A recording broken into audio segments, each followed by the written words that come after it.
প্রিয় শিক্ষার্থীবৃন্দ, আসসালামু আলাইকুম। Welcome back to my channel Ibrahim 360 চ্যানেলের পক্ষ থেকে সবাইকে স্বাগতম। তো আজকে আরেকটি লেসন নিয়ে হাজির হলাম। সেটা হচ্ছে ঢাকা বিশ্ববিদ্যালয় ক ইউনিটে যারা ভর্তি হতে চাচ্ছ 2020-21 শিক্ষাবর্ষে লেসনটা তোমাদের জন্য। আর আশা করি সাথে থাকবে। So let's begin the lesson. তো প্রথম কথা হচ্ছে, এই লেসনে যে বিষয়গুলো আজকে আলোচনা করব সেটা হচ্ছে বিষয়ভিত্তিক আবেদন যোগ্যতা, অর্থাৎ ক ইউনিটে ঢাকা বিশ্ববিদ্যালয়ে যেই অনুষদগুলো রয়েছে, 31টা সাবজেক্ট রয়েছে, কোন সাবজেক্টে ভর্তি হতে গেলে কি যোগ্যতা লাগবে, কয়টা অনুষদ রয়েছে, কোন কোন বিষয় রয়েছে এবং কোন বিষয়ে কোন অনুষদে আসন সংখ্যা কত, সে বিষয়গুলো আমরা জানব। ভর্তি পরীক্ষা কোন পদ্ধতিতে হবে, এটার মানবন্টন, তারপর ভর্তি পরীক্ষার সময়, তারপরে পাস নাম্বার, এরপরে ভর্তি পরীক্ষার মূল্যায়ন পদ্ধতি, সব কিছুই আমরা আজকের কন্টেন্টের মাধ্যমে জানার চেষ্টা করব।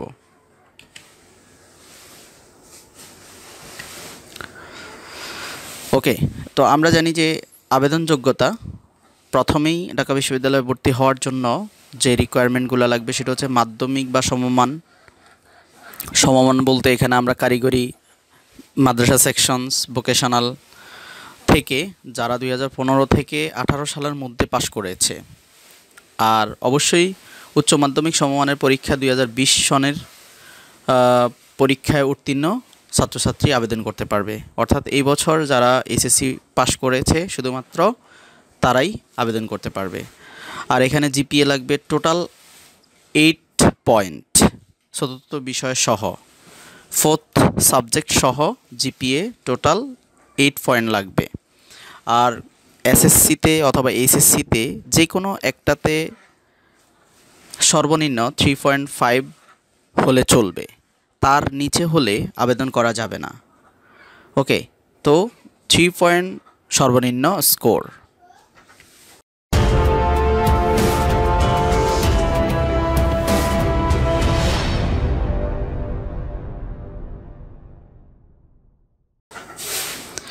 এখন পরীক্ষার পদ্ধতি। তো পরীক্ষার পদ্ধতি হচ্ছে, আমরা জানি যে পরীক্ষা হয়ে থাকে এমসিকিউর মাধ্যমে এবং রিটেনের মাধ্যমে। দুই ধরনের প্রশ্ন হয়ে থাকে। তো একটা হচ্ছে আবশ্যিক বিষয় থাকে, আবার ঐচ্ছিক বিষয় থেকেও পরীক্ষা দেওয়া যায়। তো আবশ্যিক বিষয়ের মধ্যে রয়েছে 4টি সাবজেক্ট, সেটা হচ্ছে পদার্থ, রসায়ন, গণিত এবং জীববিজ্ঞান। ওকে, আর ঐচ্ছিক বিষয়ের মধ্যে রয়েছে বাংলা এবং ইংরেজি। ঠিক আছে, তো এমসিকিউ আমাদের 75 নাম্বারের এমসিকিউ থাকবে। এখন এই টোটাল আবশ্যকীয় বিষয় এবং ঐচ্ছিক বিষয় থেকে টোটাল 4টা প্রশ্নের 4টা সাবজেক্ট থেকে অ্যান্সার করতে হবে। এখন প্রশ্ন হচ্ছে, কোন 4টা থেকে আমরা কি করব, অ্যান্সার করব? পদার্থ, রসায়ন বাধ্যতামূলক, কম্পালসারি, এবং গণিত কম্পালসারি। এখন হতে পারে জীববিজ্ঞান, অনেকের ঐচ্ছিক বিষয় জীববিজ্ঞান থাকে, তো এই জীববিজ্ঞানের পরিবর্তে তুমি বাংলা অথবা ইংরেজি পরীক্ষা দিতে পারো। কারো ঐচ্ছিক সাবজেক্ট গণিত এসএসসিতে, তো সেক্ষেত্রে তুমি এই গণিতের পরিবর্তে বাংলা অথবা ইংরেজি পরীক্ষা দিতে পারো। আশা করি বুঝতে পেরেছ। তো শুধুমাত্র ঐচ্ছিক সাবজেক্টের পরিবর্তে বাংলা বা ইংরেজি পরীক্ষা দেওয়া যেতে পারে। চতুর্থ সাবজেক্ট যদি জীববিজ্ঞান থাকে তাহলে তার পরিবর্তে বাংলা অথবা ইংরেজি, চতুর্থ সাবজেক্ট যদি গণিত হয়ে থাকে তার পরিবর্তে বাংলা বা ইংরেজি পরীক্ষা দেওয়া যেতে পারে। টোটাল 4টা বাংলা এবং ইংরেজি একসাথে দেওয়া যাবে না। ওকে, পদার্থ, রসায়ন, গণিত, ইংরেজি অথবা বাংলা অথবা জীববিজ্ঞান। যাই হোক, প্রত্যেকটা আইটেম থেকে 15টি প্রশ্ন থাকবে। একটি প্রশ্নের মান হচ্ছে 1.25। তাহলে একটা সাবজেক্ট থেকে আমাদের মার্ক হচ্ছে 18.75। তো এখন যদি 4টা সাবজেক্ট থেকে আমরা পরীক্ষা দিতে যাই তাহলে অবশ্যই 75 নাম্বার হচ্ছে, সম্পূর্ণ এমসিকিউ। এখন রিটেন কিভাবে আমরা করব?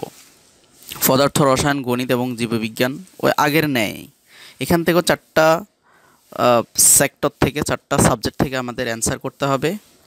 তো সেটা হচ্ছে, যেমন এক একটা সাবজেক্টে থাকবে 11.25 মার্কস। ওকে, তাহলে 4টা সাবজেক্ট আমাদের অ্যান্সার করতে হবে 45 মার্কস। তাহলে 75 মার্ক আর 45 মার্কস, এ টোটাল আমাদের 120 মার্কের পরীক্ষায় প্রশ্ন আসবে এবং এখান থেকে অ্যান্সার করতে হবে। একটা বিষয় লক্ষণীয়, সেটা হচ্ছে যদি তুমি পদার্থ নিয়ে পড়তে চাও, তুমি পদার্থ রসায়ন তো বাধ্যতামূলক, তার মধ্যে কেউ যদি জীববিজ্ঞান নিয়ে পড়তে চাও তোমাকে অবশ্যই জীববিজ্ঞান অ্যান্সার করতে হবে। তুমি যদি গণিত নিয়ে পড়তে চাও অবশ্যই তোমাকে গণিতের প্রশ্ন অ্যান্সার করতে হবে। গণিত নিতে চাইলে গণিতের অ্যান্সার যদি না করো তাহলে গণিত তোমার মেধা স্কোর যদি একও থাকে তোমাকে গণিত দিবে না। ওকে, যাই হোক, এখন আমরা জানবো যে পরীক্ষার সময় এবং পাস মার্কস। পরীক্ষার সময় আমরা জানি যে এমসিকিউ অর্থাৎ 75 নাম্বারের জন্য আমাদের টাইম দিবে 50 মিনিট, 45 মার্কের জন্য রিটেন মার্কের জন্য আমাদের টাইম দিবে 40 মিনিট। টোটাল আমাদের টাইম হচ্ছে 90 মিনিট। আর পরীক্ষার 5 নাম্বার এমসিকিউ থেকে 30 মার্কস মিনিমাম পেতে হবে। রিটেন 45 মার্কের মধ্যে 12 মার্ক পেতে হবে। তাহলে টোটাল 5 মার্ক হচ্ছে 48। হয়তো তুমি চিন্তা করছো এখানে 20 আর 12 42 পেলে কিন্তু হবে না। আর 48 পেলেও অনেক সময় চান্স পাবে না, কারণ সারা বাংলাদেশে এবছর সাপোজ 20 লাখ পরীক্ষা দিয়েছে, তার মধ্যে প্রায় 40% স্টুডেন্ট বিজ্ঞান বিভাগ থেকে। তো যারা সিরিয়ালে বেশি নাম্বার পাবে, বিশেষ করে রিটেনে যদি রিটেন এবং এমসিকিউ অর্থাৎ ভর্তি পরীক্ষায় সে যদি 70, 60, 80 এরকম রাখতে পারে তাহলে তার জন্য ভালো সাবজেক্ট অপেক্ষা করতেছে। ওকে, এখন মূল্যায়ন পদ্ধতি। তারা কীভাবে মূল্যায়ন করে? মাধ্যমিক ফলাফল থেকে 80 নাম্বার, 80 মার্কস। তো এটা একটু বুঝিয়ে দিই কীভাবে 80 মার্কস। যেমন সাপোজ তোমার এসএসসিতে তুমি জিপিএ 5 পেয়েছো, এখন তাহলে এই জিপিএ 5-এর সাথে এসএসসি রেজাল্টের সাথে 6 গুণ হবে, তাহলে 5 6 30। তুমি যদি এসএসসিতে 4 পেয়ে থাকো তাহলে 4 6 24। তুমি যদি 3 পেয়ে থাকো তাহলে 318, এভাবে ক্যালকুলেট করা হবে। আর এসএসসি রেজাল্টের সাথে 10 গুণ করা হবে, অর্থাৎ তুমি যদি জিপি 5 পাও তাহলে 5-এর সাথে 10 গুণ করলে 50। তুমি যদি 4 পয়েন্ট পাও এসএসসিতে তাহলে সেটা হবে 4 10 40। এভাবে তোমার মাধ্যমিক থেকে 80 নাম্বারের মূল্যায়ন আর ভর্তি পরীক্ষা থেকে 120 নাম্বারের মূল্যায়ন, টোটাল 200 নাম্বারের মূল্যায়ন করা হয়। ওকে, প্রশ্ন হচ্ছে অ্যাপ্লাই প্রসেস। অফকোর্স বিশ্ববিদ্যালয়ের ওয়েবসাইট থেকে https://admission.eis.duac.bd এই ওয়েবসাইটে গিয়ে অনলাইনে আবেদন করতে হবে। অফলাইনে ভর্তি হওয়ার কোনো সুযোগ নেই। এডমিশন সার্কুলার 2020-21 তোমরা নিশ্চয় জানো যে এখনও সার্কুলার পাবলিশড হয় নাই। তো সার্কুলার পাবলিশড হলে নিয়মগুলো মেনেই আবেদন করতে হবে। ওকে, এখন আমরা জানবো যে অনুষদ এবং বিষয় এবং আসন সংখ্যা। আমরা জানি যে ঢাকা বিশ্ববিদ্যালয় ক ইউনিট থেকে অর্থাৎ বিজ্ঞান বিভাগ থেকে এই ক ইউনিটে টোটাল আসন রয়েছে 1795টি, আর অনুষদ রয়েছে 10টি, আর বিষয় রয়েছে 31টি। ওকে, এখন ক ইউনিটের সকল অনুষদ, কোন কোন অনুষদগুলো ক ইউনিটে রয়েছে? যেমন বিজ্ঞান অনুষদ, জীববিজ্ঞান, pharmacy, arts and environmental science, engineering, পরিসংখ্যান ও গবেষণা, শিক্ষণ, পুষ্টি, খাদ্যবিজ্ঞান, তথ্য প্রযুক্তি, লেদার ইঞ্জিনিয়ারিং অ্যান্ড টেকনোলজি, শিক্ষা ও গবেষণা। ওকে, এখন আমরা ক্রমান্বয়ে 10টি অনুষদের ডিটেলস জানব, যে বিশেষ করে আসন সংখ্যা কত এবং এখানে ভর্তি হতে গেলে কী যোগ্যতা বা কী শর্ত রয়েছে। তো প্রথমে আমরা জানব যে বিজ্ঞান অনুষদের 5টি সাবজেক্ট রয়েছে। আসন সংখ্যা রয়েছে এই 5টি অনুষদের 5টি সাবজেক্টের টোটাল সিট সংখ্যা রয়েছে 518টি। পদার্থ থেকে 140টি সিট রয়েছে, আসন সংখ্যা রয়েছে 140টি। গণিত 130, রসায়ন 90, পরিসংখ্যান 88, ফলিত গণিত থেকে 70। তো এখন এইচএসসিতে কেউ যদি পদার্থ এবং গণিতে অবশ্যই গ্রেড থাকতে হবে এই সাবজেক্টগুলো যদি পড়তে চাও। আর ভর্তি পরীক্ষায় অবশ্যই তোমার পদার্থ এবং গণিতে, যারা রসায়ন পড়তে চাও অবশ্যই রসায়ন, গণিত, পদার্থ, যারা পরিসংখ্যান বা ফলিত গণিত নিতে চাও অবশ্যই তোমাদের 12 নাম্বার পেতে হবে এই 5টা সাবজেক্টে। তোমরা স্নাতকে ভর্তি হতে চাইলে, এই 5টা সাবজেক্টে তোমরা অনার্স করতে চাইলে অবশ্যই ভর্তি পরীক্ষার দিকে খেয়াল রাখতে হবে এবং তোমাদের মাধ্যমিক রেজাল্টের উপরও খেয়াল রাখতে হবে, অবশ্যই এ গ্রেড থাকতে হবে এবং 12 নাম্বার পেতে হবে মিনিমাম। ওকে, এখন জীববিজ্ঞান অনুষদ, দ্বিতীয় যে অনুষদটি রয়েছে জীববিজ্ঞান অনুষদ, এখানে 8টি বিষয় রয়েছে, তার মধ্যে টোটাল আসন সংখ্যা রয়েছে 502টি। তো প্রথমটা আমরা জানবো যে মৃত্তিকা, পানি ও পরিবেশ। ওকে, এখানে 120টি আসন রয়েছে।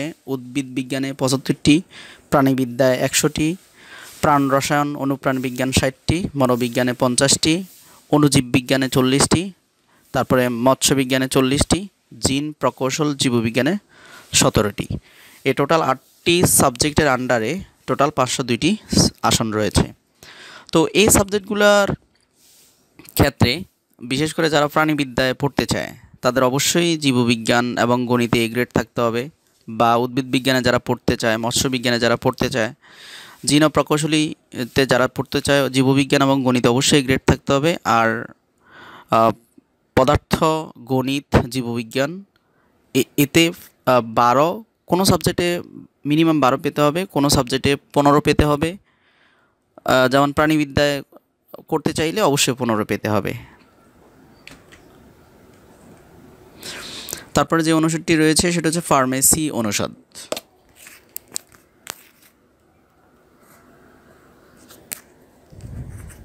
ওকে, ফার্মেসি অনুষদ, তো এখানে বিশেষ করে এইচএসসিতে জীববিজ্ঞান, ফার্মেসি অনুষদে একটি মাত্র সাবজেক্ট রয়েছে, শুধুমাত্র ফার্মেসি।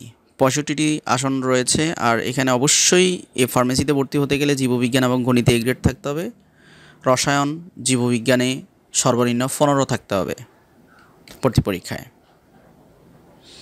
তারপরে যে অনুষদটি রয়েছে সেটা হচ্ছে আর্থ অ্যান্ড এনভায়রনমেন্টাল সায়েন্স। এখানে 4টি সাবজেক্ট রয়েছে, 4টি বিষয় রয়েছে, আসন সংখ্যা 155। ভূগোল ও পরিবেশ রয়েছে 50টি সিট, ভূতত্ত্বতে রয়েছে 50টি আসন, সমুদ্র বিজ্ঞানে 25টি এবং দুর্যোগ বিজ্ঞান এবং ব্যবস্থাপনায় 30টি।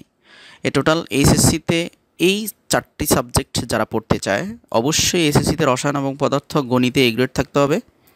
ভর্তি পরীক্ষা রসায়ন পদার্থ বিজ্ঞানে সর্বনিম্ন 12 পেতে হবে। ওকে, তো এটা অনেক সময় চেঞ্জ হতে পারে। এরপরে যে অনুষদটি রয়েছে ইঞ্জিনিয়ারিং অ্যান্ড টেকনোলজি ইনস্টিটিউট, এখানে বিষয় রয়েছে 5টি, আসন সংখ্যা রয়েছে 235টি। যেমন electric and electronics engineering Tripoli, এখানে 70টি আসন রয়েছে। ফলিত রসায়ন এবং কেমিকৌশল 60টি রয়েছে। কম্পিউটার সায়েন্সে 60টি আসন রয়েছে। নিউক্লিয়াস ইঞ্জিনিয়ারিং 25টি, রোবোটিক্স অ্যান্ড ম্যাট্রনিক্সে 20টি আসন রয়েছে। তো এই 5টা সাবজেক্টে অনার্স করতে চাইলে একটা শর্ত রয়েছে, সেটা হচ্ছে অবশ্যই পদার্থ এবং গণিতে এ গ্রেড থাকতে হবে। আর ভর্তি পরীক্ষায় গণিত, পদার্থবিজ্ঞানে সর্বনিম্ন 15 অথবা 18 থাকতে হবে। যেমন বিশেষ করে ফলিত রসায়ন, কেমিকৌশল বা কম্পিউটার সায়েন্সে পড়তে গেলে অবশ্যই 18 লাগবে। ভর্তি পরীক্ষায় কম্পিউটার অবশ্যই কিসে, গণিত এবং পদার্থে 18 থাকতে হবে, বা যে কোনো একটা সাবজেক্টে 18 থাকতে হবে।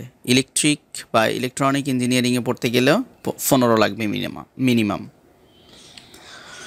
ওকে, এরপরে যেটা রয়েছে, যে অনুষদটা রয়েছে সেটা হচ্ছে পরিসংখ্যান গবেষণা ও শিক্ষণ ইনস্টিটিউট। এখানে একটি মাত্র বিষয় রয়েছে এবং আসন সংখ্যা 50টি, ফলিত পরিসংখ্যান। তো 50টি আসন রয়েছে। এইচএসসিতে অবশ্যই গণিতে এ গ্রেড থাকতে হবে এবং গণিতে 15 নাম্বার ভর্তি পরীক্ষায় পেতে হবে। এরপরে যেটা রয়েছে সেটা হচ্ছে পুষ্টিবিজ্ঞান ইনস্টিটিউট। তো এখানে একটি বিষয় রয়েছে এবং আসন সংখ্যা 35টি, পুষ্টিবিজ্ঞান। তো এসএসসিতে রসায়ন এবং জীববিজ্ঞান অবশ্যই বি গ্রেড থাকতে হবে। রসায়ন এবং জীববিজ্ঞানে ভর্তি পরীক্ষায় 12 নাম্বার পেতে হবে।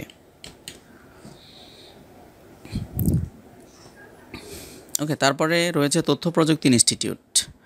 এখানে অনুষদের আন্ডারে একটি মাত্র সাবজেক্ট রয়েছে এবং আসন সংখ্যা রয়েছে 30টি।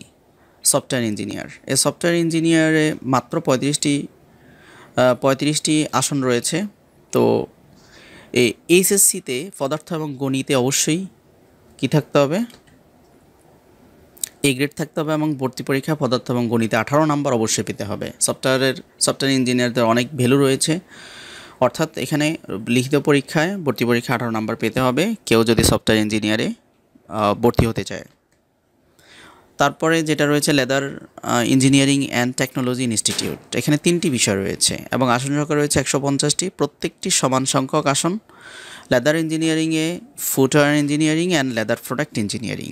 আর এই 3টি সাবজেক্টে অনার্স করতে চাইলে অবশ্যই রসায়নে কী থাকতে হবে, রসায়ন এবং রসায়ন পদার্থে A গ্রেড থাকতে হবে, এসএসসিতে রসায়নে A গ্রেড থাকতে হবে, পদার্থ এবং গণিতে B গ্রেড থাকতে হবে। আর রসায়নে সর্বনিম্ন ভর্তি পরীক্ষায় 12 নাম্বার থাকতে হবে। এরপর আছে শিক্ষা গবেষণা ইনস্টিটিউট, এখানে 2টি সাবজেক্ট রয়েছে আর আসন সংখ্যা রয়েছে 55টি, 2টি মিলিয়ে।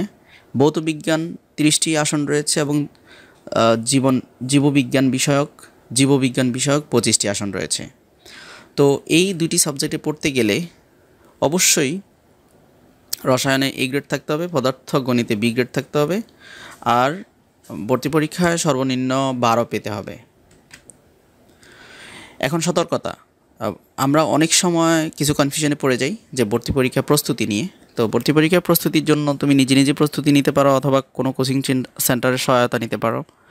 আর তোমাকে আগে ডিসাইড করতে হবে তুমি কোন সেক্টরে ভর্তি হবা। তুমি কি মেডিকেলে ভর্তি হবা, তুমি কি ইঞ্জিনিয়ারিংয়ে ভর্তি হবা, না তুমি কোনো ইউনিভার্সিটিতে ভর্তি হবা। ওকে, তো বহুমুখী প্রস্তুতি না নিয়ে একমুখী প্রস্তুতি নাও, একটা ডিফাইন করো, তাহলে তুমি সাকসেস হবে, যে কোনো ইউনিভার্সিটি তুমি ভর্তি হতে পারবে। ভর্তি পরীক্ষার প্রশ্ন, এখন অনেকের প্রশ্ন জানা থাকে না। তো তোমরা আগেই কি করবা, যে ডিপার্টমেন্টে পড়তে চাও সেখানের যে ইউনিটে পড়তে চাও তোমরা প্রশ্ন ব্যাংকটা আগে কালেক্ট করে প্রশ্ন প্যাটার্নগুলো দেখো কোন টাইপের প্রশ্নগুলো আসে। বিশ্ববিদ্যালয়ের প্রশ্ন একটু ডিফিকাল্ট টাইপের হয়, শুধু টেক্সট থেকে যদিও আসে, কিন্তু অনেকগুলো বিষয় খুব ডিফিকাল্ট যেগুলো তোমরা হয়তো বইতে পাও নাই, ভিন্নভাবে প্রশ্নগুলো আসে। তো সেক্ষেত্রে তোমাদের প্রিভিয়াস ইয়ারের প্রশ্নগুলো তোমরা সলভ করতে হবে, ঠিক আছে। আর পাশাপাশি পরীক্ষার হলে তোমরা জানো যে বিভিন্ন সেটে প্রশ্ন হয়, এক সেট প্রশ্ন হয় না, তো একজন আরেকজনের দেখে লেখা যাবে না। এই বিষয়গুলো থেকে অবশ্যই পরীক্ষার বিরত থাকতে হবে। ভিন্ন সেট হওয়ায় তুমি অন্যের দেখে লেখা কোনো ফ্রুটফুল হবে না। আর দ্বিতীয়বারের চিন্তা কখনো করবা না, কারণ ঢাকা বিশ্ববিদ্যালয় দ্বিতীয়বার পরীক্ষা দেওয়া যায় না। ওকে, প্রথমবারে চান্স পাওয়ার চেষ্টা করতে হবে। পরামর্শ, এখন এই প্রস্তুতির জন্য বা ভালো ফলাফলের জন্য তোমাকে অবশ্যই কী করতে হবে, গ্রুপ স্টাডি করতে হবে। আর কি করতে হবে, গিভ মডেল টেস্ট। তুমি যদি কোচিং এই করোনাকালীন সময়ে যদি ভর্তি পরীক্ষায় অংশগ্রহণ করোনাকালীন সময় যদি তুমি কোচিংয়ে ভর্তি হতে না পারো, তাহলে ঘরে বসে অনলাইন ক্লাস করতে পারো, অনলাইনে কোচিং করতে পারো, অথবা তাদের মডেল টেস্টগুলোয় অংশগ্রহণ করতে পারো। আর পাশাপাশি অ্যান্সারের ক্ষেত্রে, বিশেষ করে পরীক্ষার হলে তোমরা যখন প্রশ্ন পাবে অ্যান্সারের ক্ষেত্রে কী করতে পারো, একটা স্ট্র্যাটেজি মাথায় রাখতে হবে। যদি এমসিকিউতে আমরা জানি যে 4টা বা 5টা প্রশ্ন থাকে, 5টা অপশন থাকে বা 4টা অপশন থাকে, তুমি যখন 3টা অপশনের মধ্যে 3টা অপশন যখন তুমি জানবা তখন, বা 2টা অপশন যখন তুমি জানবা তখন তুমি অ্যান্সারটা করবা। যখন এই একটা প্রশ্নের মধ্যে 4টা অপশনের একটাও চেনো না বা জানো না, তাহলে সেটা অ্যান্সার করার কোনো দরকার নেই। ওকে, আর অনেকেই মনে করে যে এখানে মাইনাস মার্ক রয়েছে 0.25। তো 0.25 মাইনাস মার্ক মানে হচ্ছে তোমার একটা সঠিক তো গেলই, আবার পাশাপাশি আরেকটার 0.25 চলে গেল। তো সেক্ষেত্রে মাথায় রাখতে হবে একটা মাইনাস মার্ক মানে হচ্ছে 1.25 চলে যাওয়া। ওকে, আর বিশেষ করে বি পাংচুয়াল। তুমি যখনই মডেল টেস্ট দিবা তখন অবশ্যই স্টপ ওয়াচ, বিভিন্ন ঘড়ি ধরে তোমাকে টাইম মেনটেন করে তোমাকে মডেল টেস্টগুলো দিতে হবে, যাতে পরীক্ষার হলে গিয়ে সময়ের সাথে অ্যাডপ্ট হয়ে ও টাইমলি পরীক্ষাটা দেওয়া যায়। আর রিটেনের ব্যাপারে বিশেষ করে এমসিকিউ তো বুঝলাম, এখন রিটেনে কিভাবে প্রশ্ন আসে। তো রিটেনে 2 মার্ক, 1 মার্ক বা 3 মার্কের প্রশ্ন এসে থাকে, 2 থেকে 5 মার্কের প্রশ্ন এসে থাকে, ছোট প্রশ্ন। তোমরা প্রিভিয়াস ইয়ারের প্রশ্নগুলো একটু দেখে নিতে পারো গুগলে সার্চ করে, বা তাদের ওয়েবসাইটে গিয়ে তোমরা দেখে নিতে পারো। ওকে, আজকে এই পর্যন্ত এই ছিল ঢাকা বিশ্ববিদ্যালয় ভর্তির যাবতীয় বিষয়। আশা করি তোমাদের ভর্তি যুদ্ধে তোমরা সফল হবে সেই প্রত্যাশা করছি। তো যাওয়ার আগে একটি কথা, তুমি যদি আমার চ্যানেলে নতুন হয়ে থাকো অবশ্যই চ্যানেলটি সাবস্ক্রাইব করবে আর লাইক করবে, আর যদি এটা ফ্রুটফুল হয় অবশ্যই বন্ধুদের সাথে শেয়ার করবে। ঠিক আছে, সবার সুস্থতা কামনা করে আজকের মতো এখানে শেষ করছি। Thank you so much for watching my channel.